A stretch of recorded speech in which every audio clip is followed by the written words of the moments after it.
Okay, first lesson. The whole 15-minute routine starts from a still, static posture, and it ends in a still, static posture. So the process of the routine is to go from stillness to movement back to stillness. So the first thing we need to do is understand how to be still at the start of the form, or the start of the routine. So in order to be still, we need to set the posture. And this is the very first aspect of the form, or the routine, and it's a very important part of the training. Please don't skip this and go straight into all the movement work, because if you're slightly misaligned, if you're carrying too much tension, it can screw up the whole thing. So let's work from feet to head in setting the posture. Okay, so we'll start with the feet. The feet should be roughly shoulder width apart, not too far, so I'm not out like this, not too close, so I'm here. Just nice and comfortable, shoulder width apart, and barefoot is preferable. If you can get outside on the grass in bare feet, really enhances the benefit of the whole training. But if you can't do that and you need to wear shoes, no problem. So the first thing I want to do is splay out my toes very slightly. So feel like you're opening your feet up a little bit, and then you're just gripping slightly on the ground. Okay, not hard, just tiny little grip with the toes on the floor. Okay, so already you feel like your feet are much more connected to the earth. Okay, so this is the first thing. Now we'll move up to the ankles. The ankles need to be very soft. Okay, very, very soft and capable of moving around without changing the pressure on the feet. Okay, so we have the feet splayed, gripping the floor slightly, ankles nice and soft.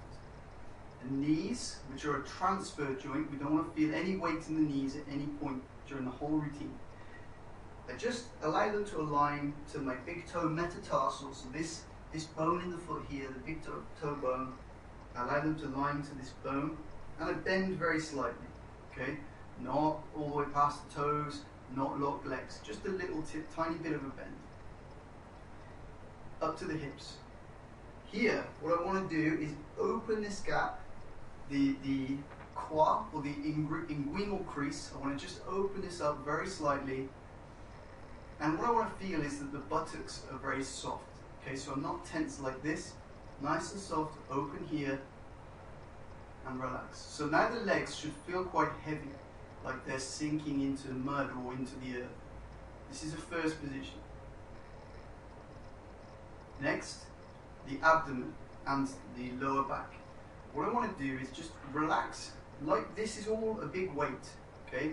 It's just hanging from the top of my head, and it will align, the pelvis will just sink and align normally. Don't tuck under, don't kick your butt back. It needs to just sit nice and center and aligned. Relaxed abdomen, relaxed lower back. Chest, not puffed up, not compressed.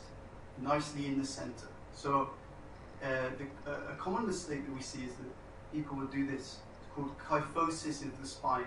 What I want to do is have a natural open chest here.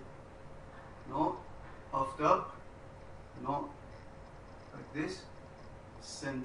Nicely in the center here. Linked to that is the shoulders. So if I allow my shoulders to sink forward like this, okay, it creates that curvature of the upper back. If I pull them back too much, it puffs my chest out. So I want to let the shoulders just relax, sink into their socket on each side, and align straight down the sides of the body. Elbows, there's a saying called heavy elbow. And what I want to feel is like the elbow is a big weight, and it's just sitting down here. Wrist, open, each finger joint open, and a little gap between each finger, just like this, okay? Down to the sides. Chin, pull in very, very slightly. Not this, not this. Just pull in very slightly to eliminate the curve at the back of the head and neck.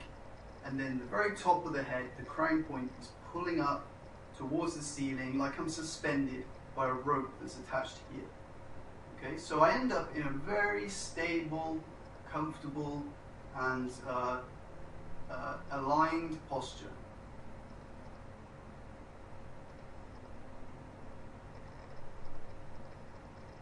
So let's just run through those points again. The feet grip slightly and splay, the ankles relaxed, the knees aligned to the big toe metatarsal, hips nice and soft, the quad or the inguinal crease open, buttocks relaxed. Abdominals nicely soft and relaxed, lower back open and relaxed. Chest centered, not puffed out, not kyphotic like this with the spine. The shoulders centered, heavy elbow, open wrists, open fingers, little gap between them. Chin pulled in very slightly, head suspended from the ceiling. So when you're first learning this position, work your way up from the feet all the way to the top of the head. And each major joint or each major section of the torso, think, okay, what do I need to do in that specific joint? And after a little while, you won't need to think your way through it. You'll just stand naturally, produce the posture, and you'll be able to start the training 30 seconds in this static posture, and then you start the movement work.